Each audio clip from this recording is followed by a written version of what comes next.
تو یہ جو ڈپلومیسی ہے مجھے پاکستان کی یہ سمجھ نہیں آ رہی. تو ایک تو یہ، دوسرا یہ کہ اب پاکستان یہ کریں کہ یہ جو سیز فائر ہوا یہ ایکسٹینڈ ہو جائے. ہر صورت میں OIC کے پلیٹ فارم سے ایک ایسا طاقتور ڈپلومیٹک آفینسیو ہونا چاہیے کہ جس سے یہ سیز فائر ایکسٹینڈ ہو جائے. جو کام آپ نہیں کر سکے وہ انہوں نے کر لیا، اب یہ ایکسٹینڈ ہونا چاہیے.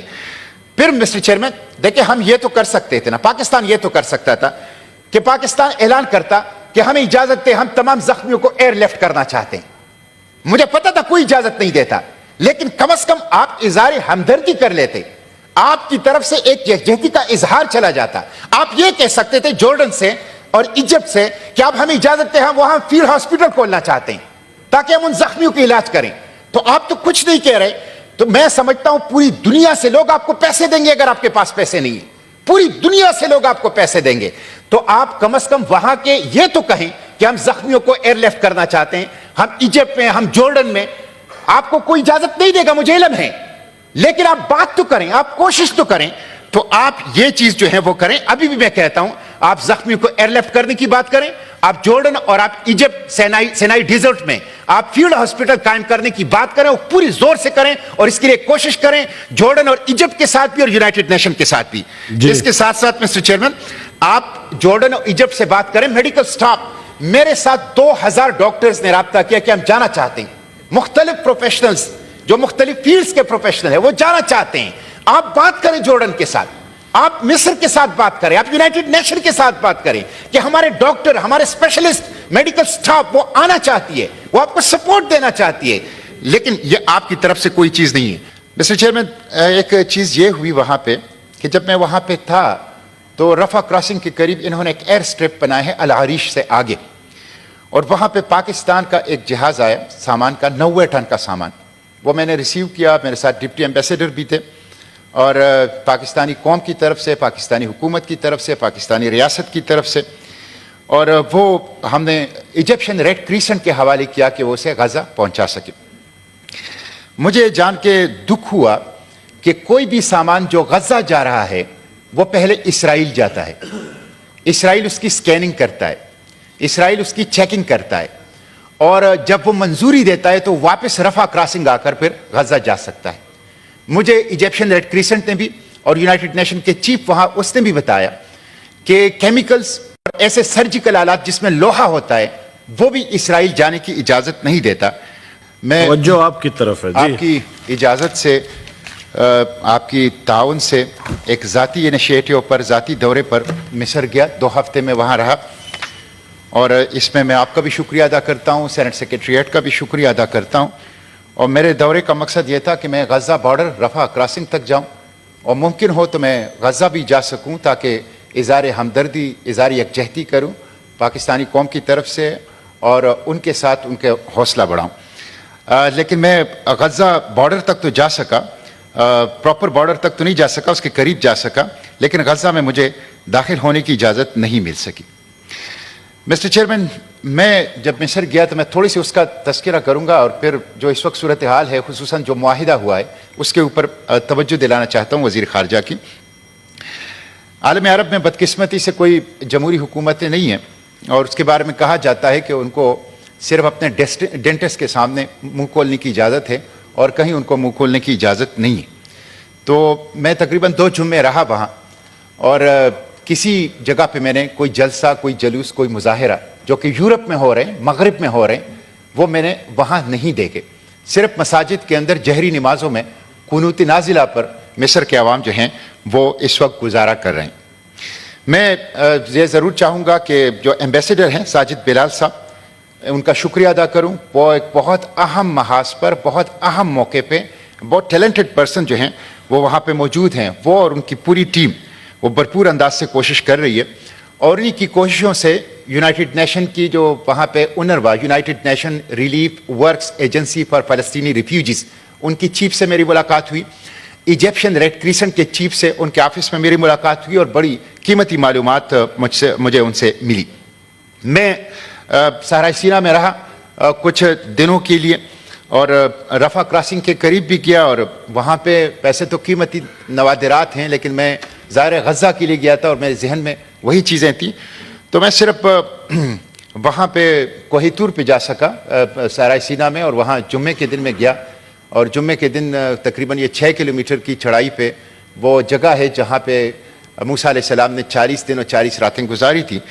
تو وہاں میں نے سورہ کہف پڑھی اور دعائیں کی پاکستان کے لیے بھی، غزہ کے لیے بھی، لیکن باقی جو رفح کراسنگ تک اس تک مجھے نہیں مل سکی.